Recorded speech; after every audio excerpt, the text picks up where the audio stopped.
Should you buy an AMD GPU? Are the NVIDIA GPUs just overpriced? Well, recently it looks like the 7700 XT from AMD has dropped to below $400, $399 or below. That's a pretty interesting price point. Let's talk about some reasons why you may think about getting an AMD GPU or why you may want to get an NVIDIA GPU and just pay a little bit more. Now, basically, I would say the main AMD GPUs that you're going to be looking at if your budget is going to be around, $400 and above, 7700 XT and the 7800 XT. These are very, very interesting GPUs. Now, as you get higher than 500, obviously you're going to have like the 7900 GRE, and eventually you start hitting the older 6900 XTs. Those sold for like $550 for a long time, and obviously you're going to start going into like a 7900 XT, XTX as you get higher to $600-700, etc. Let's focus on the 7700 XT. 12 gigabytes of VRAM, pretty competitive. I mean, the 6700 XT was like, a lot of people were still using it recently because it proved to be a pretty good bang for your buck. 12 gigabytes of VRAM, and it even was embarrassing some of the new NVIDIA RTX 4000 GPUs like the 4060, which only came with 8 gigabytes of VRAM. So the VRAM makes a difference. That's the first reason you may want to consider an AMD GPU. The VRAM is just going to be usually a little more generous on their GPUs.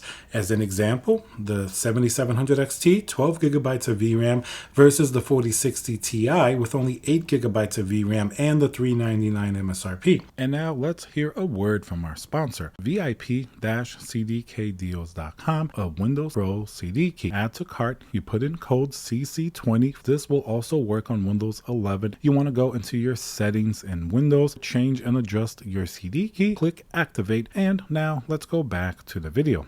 You have to jump all the way to the more expensive 16 gigabyte version of the 4070 Ti, which can often be $100 to $50 more in order to get more VRAM. And then the 7800 XT has a pretty sizable 16 gigabytes of VRAM. That's going to compete with the 4070, which now is getting closer to $500, but that only has 12 gigabytes of VRAM. So the 7800 XT is going to be a little bit better of a value because in rasterization, it does perform better at times than the 4070. Obviously, if you want to get 16 gigabytes of VRAM on an NVIDIA GPU, you're going to have to step up to the 4070 Ti Super. And it makes a big difference with higher resolutions, higher textures, ray tracing, everything that's going on in games going forward definitely can use VRAM.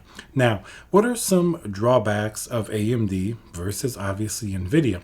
It's no doubt that NVIDIA has a much bigger mind share and market share amongst gamers. So if you forget the VRAM debate for a second and you look at efficiency, the NVIDIA RTX 40 series are pretty efficient GPUs, all the way from the 4070, 4070 Super, 4060 Ti. They're definitely gonna generally use up less power than the equivalent AMD models. Obviously, they do have less VRAM, but they're very efficient, and they have DLSS 3 with frame generation, which I happen to like. I think it makes these GPUs punch above their weight on the NVIDIA side. AMD does have, FSR2, FSR3.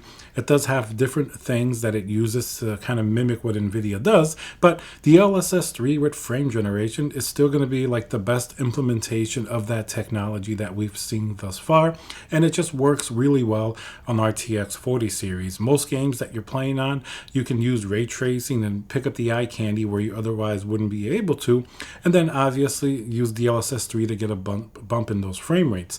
Now, ray tracing and path tracing are another big no-no for AMD. Yes, it's a little better this generation with stuff like the 7700 XT, but it's still at least a generation behind NVIDIA, and frankly, it doesn't really compare, and it's not on the same level. And then when you combine DLSS 3 with ray tracing on the NVIDIA GPUs, you are going to get probably a much better visual and performance experience compared to equivalent AMD GPUs. So this kind of tells you to get an AMD GPU if you're only going to be playing traditionally rasterized games, stuff like Call of Duty or games like that, games that don't really use as much ray tracing and don't require, as much upscaling, you may be better off with AMD GPUs because you're going to get you definitely get a pretty nice little price break if you use an AMD GPU and just forget a little bit of ray tracing and like DLSS. You're still going to have FSR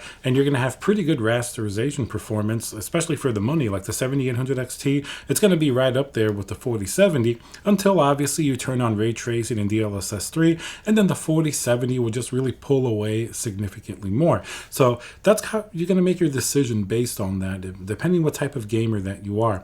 But certainly at $399, a 7700 XT is a very attractive option. If you compare it to like the 4060 Ti 8GB, it's going to definitely perform better in a lot of cases. It's going to have more VRAM, and in some cases it'll even be cheaper if the sales continue to go down. Certainly in that like mid-range is where AMD really wants to compete more with NVIDIA. They can't really touch the 4090 and ray tracing, efficiency, DLSS 3, all of those things with the with AI. NVIDIA obviously has a pretty significant lead at this point. So in the mid-range is where AMD can sort of carve out its own little territory and really be a little more dominant and kind of play with the price a little bit. If you get it stuff underneath $400 and it performs really well like a 7700 XT, that's certainly going to entice a lot of gamers, and who knows, it may even bring NVIDIA to lower some pricing. They've been known to do it from time to time, like the 4080 Super, which is $999 compared to $1,200 of the original 4080, so it certainly can happen. Alright guys, let me know down below if you would get an AMD GPU, or what are your reasons for sticking with NVIDIA. Remember to subscribe, and I'll see you guys on the next video.